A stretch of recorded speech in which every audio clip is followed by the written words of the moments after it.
Bonjour, bonjour. Dans la douce torpeur d'une digestion qui commence, nous allons ouvrir ce festival des droits humains de Rouen. Et c'est un honneur qui nous est fait, à nous, Neoma, de pouvoir abriter cette première mouture d'un festival qu'avec l'Iris, nous avons décidé de développer parce qu'au fond, il y a plusieurs manières d'aborder la vie internationale, l'implication de la vie internationale.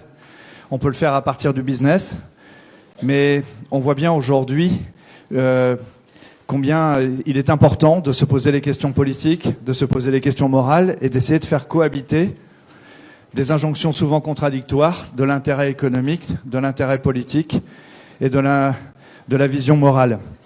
Alors, Neoma, vous le savez bien, c'est Rouen, Paris, Reims, mais c'est Rouen Métropole aujourd'hui qui accueille ce festival. Et nous sommes très très fiers, Pascal Boniface, d'accueillir les collaborateurs de l'Iris, les professeurs de l'Iris, les invités de l'Iris. Tu m'as accepté dans ton sein aussi, au sein du conseil d'administration de cet important think tank et de cette école. Et on a des projets, Neoma Iris, pour aborder toutes ces questions de géopolitique dans les programmes de Neoma. Une business school, c'est souvent une école de management qui va lancer des jeunes pour devenir directeurs d'entreprise, pour créer leur propre projet d'entreprise. Mais moi qui suis un ancien universitaire, un pur universitaire, un sorbonnard, je me rends compte que si j'ai manqué dans ma formation d'un corpus plus terre-à-terre, plus gestionnaire, plus business, je trouve qu'aujourd'hui, on ne peut pas lancer dans l'aventure mondiale des jeunes avec un esprit très ouvert et se confronter au jeu de la géopolitique sans en mesurer les impacts et les incidences. Vous savez bien que si on est au Mali, si la France est au Mali, c'est certes pour essayer de réguler des flux terroristes, mais la France et les entreprises françaises exploitent dans les pays d'à côté et dans ce grand carré sud-sahélien des mines d'uranium. Donc on a aussi un intérêt économique. On a aussi une culpabilité post-coloniale et on a aussi une ambition sur l'Afrique. Et tout ça se mêle et quelquefois sert de caution.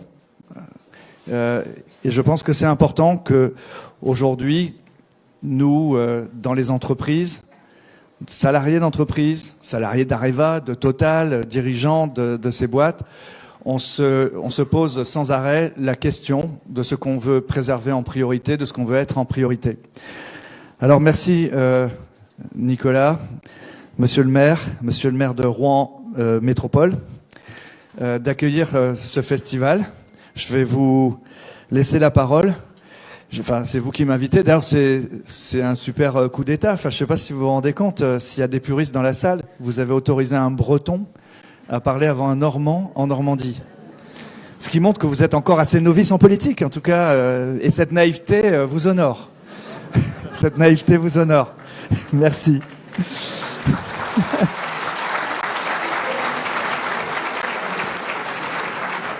Mes amis étudiants, professeurs, et de vous tous Rouennais qui êtes là et de la région, c'est à nous de faire de ce festival un festival dense, un festival qui rayonne.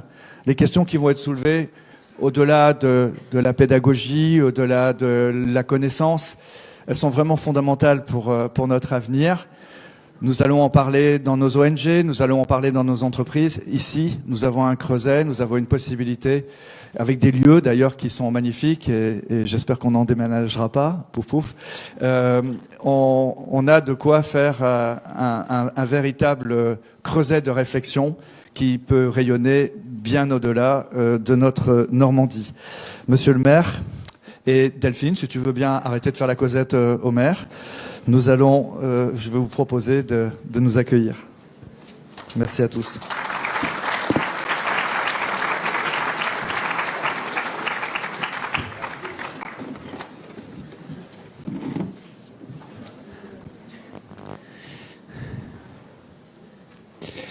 Bretonne, breton. Monsieur le Président, Monsieur le Directeur, cher Michel, cher Pascal, Madame la Directrice, chère Delphine, Mesdames et Messieurs, je salue les élus, les anciens ministres, les futurs ministres, tous les Normands qui sont présents dans la salle. Rassurez-vous, je vais être très bref, vous n'êtes pas venus pour m'écouter moi et c'est normal. Juste vous dire d'abord bien sûr le plaisir que j'ai effectivement en tant que maire de Rouen, président de la métropole Rouen-Normandie, voilà son titre exact, de vous accueillir aujourd'hui. Et puis surtout vous délivrer quelques messages, à vrai dire, de façon improvisée, mais qui me semblent essentiels. Pourquoi on a voulu effectivement s'associer et soutenir cette belle manifestation? Alors d'abord parce qu'elle s'inscrit, vous le voyez peut-être mal, mais c'est écrit tout en bas à droite ici, dans une initiative plus large que nous avons appelée Rouen Métropole, capitale du monde d'après. C'est-à-dire, c'est un peu ambitieux, c'est un peu présomptueux, certains diraient c'est un peu breton et il n'y a pas cette espèce de prudence cauchoise ou normande. On a simplement voulu dire que nous sommes à un moment où il est important, on dirait c'est toujours important, de réfléchir au monde tel qu'il va, tel qu'il ne va pas, et ce que l'on veut en changer. Dit comme ça peut paraître naïf, évident, simple, mais je voudrais juste que chacun s'arrête juste une seconde sur cet élément. Même à Rouen, même quand on est étudiant, même quand on est modeste pour ma part, élu local d'une petite ville, vu de Shanghai, c'est tout petit Rouen, et même vu de Paris, on peut changer le monde. Et si on est ici aujourd'hui, c'est pour changer le monde. En tout cas, c'est comme ça que je le vois. Bien sûr qu'on ne peut pas tout, bien sûr qu'on n'a pas tous les leviers, bien sûr que c'est déceptif, bien sûr que c'est frustrant, bien sûr qu'il y a des pesanteurs, bien sûr que oui.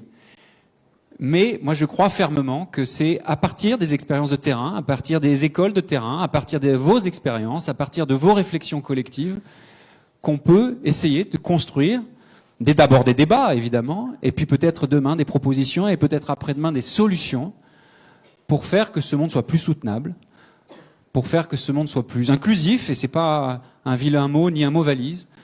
Bref, pour que nos enfants, nos petits-enfants, et vous-même, la jeunesse, eh bien, viviez mieux que nous-mêmes aujourd'hui et que nos parents hier. Et pourtant, des crises, il y en a. Ça, vous le savez bien. Je ne vais pas les énumérer ou les détailler, mais je peux simplement vous livrer mon expérience personnelle. Quand j'étais étudiant, j'ai fait des études scientifiques, j'étais plutôt convaincu, c'était dans la fin des années 90-2000, qu'on changerait le monde par une approche strictement macro. Exemple, on commençait à parler, à vrai dire, on en parlait déjà depuis quelques dizaines d'années, mais je m'éveillais pour ma part à ces sujets du péril climatique, dans les années fin 90-2000. Bon, il fallait une organisation mondiale de l'environnement pour résoudre ce problème, parce que c'était un problème, et c'est un problème mondial. Autre exemple, à l'époque, on parlait, peut-être que vous connaissez ce sujet, beaucoup de la régulation des flux financiers, la taxe Tobin, les questions de comment est-ce qu'on internalise les externalités négatives, etc. Bon, pareil, il fallait des lois, des structures, et pour ma part, j'en étais absolument convaincu, internationales, ou à minima européennes. Et puis, avec le chemin de la vie, pour ma part, du travail dans le privé, puis dans le public, et puis ensuite des plus petites responsabilités locales dans des collectivités, il m'est apparu que, bien sûr qu'on a besoin de systèmes, bien sûr qu'on a besoin de réflexion à une large échelle. Mais l'action concrète sur le terrain, et qui commence par ce type de réflexion, elle est essentielle, non seulement pour agir concrètement, mais aussi pour faire système. C'est-à-dire que les références, les actions sur le local ont valeur inspirationnelle, inspirent, essaiment, percolent, viennent donner envie à d'autres. Et d'une certaine façon, le local rejoint le global, si vous voyez ce que je veux dire. Et pour ma part, ça a été une découverte, et une heureuse découverte.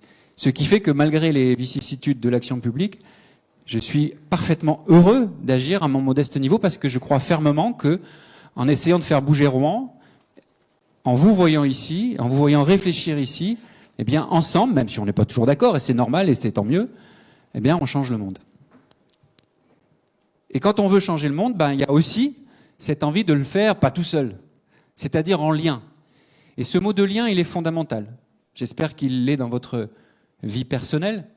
Je voudrais juste le souligner à travers ce festival des droits humains. Pourquoi ? Parce qu'il a tout de suite, c'est ce que Delphine me disait juste avant que je prenne la parole, et c'est vrai, il a tout de suite été pensé en ouverture. En ouverture, d'abord avec les Rouennaises, les Rouennais, les habitants de Mont-Saint-Aignan, de toute l'agglomération, de toutes celles et ceux qui nous suivent par Internet, de toutes celles et ceux qui nous regarderont plus tard, sans distinction d'ailleurs, évidemment de nos origines, de notre parcours professionnel, de nos responsabilités actuelles, passées, futures. Cette notion de lien, elle a été extrêmement mise à mal dans ces derniers mois et ces dernières années. Évidemment, avec la crise sanitaire et le confinement.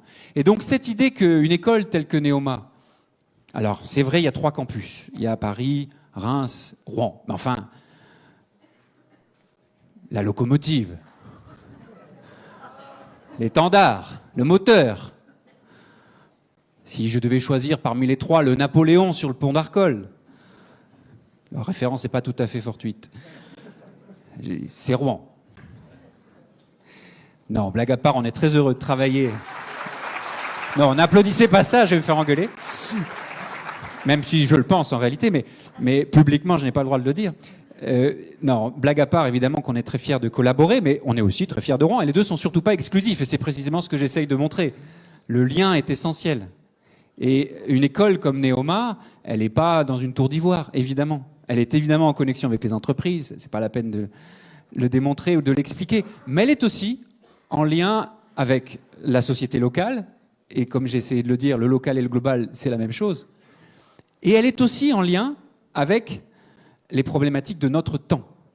Et moi, je trouve ça formidable que dans une école de commerce, dont on pourrait se dire qu'a priori, le but, commercer, n'est pas forcément toujours absolument compatible avec la recherche d'idéaux et la réflexion collective vers une société plus juste et plus morale, et bien que néanmoins, pour autant, on essaie de s'y coller en se confrontant, en acceptant qu'il y a des positions différentes, en acceptant qu'on n'a pas raison tout seul, qu'on n'a jamais, à vrai dire, raison tout seul, ça je vous le garantis, et en essayant de construire quelque chose ensemble. Ça, c'est magnifique. Donc je voulais le dire en remerciant bien sûr toute la communauté universitaire qui travaille à ça, j'en connais beaucoup ici parce qu'on se connaît depuis déjà un certain temps, en remerciant l'IRIS, en remerciant tous les partenaires, alors je ne vais pas tous les citer de peur d'en oublier, mais ils sont présents sur cette diapositive, en remerciant les étudiants et tous les organisateurs, tout le personnel de Neoma aussi, à travers Delphine, qui font et qui feront, j'en suis sûr, de ce festival une belle réussite. Donc réfléchissons, engueulons-nous, construisons et changeons le monde. Merci à vous.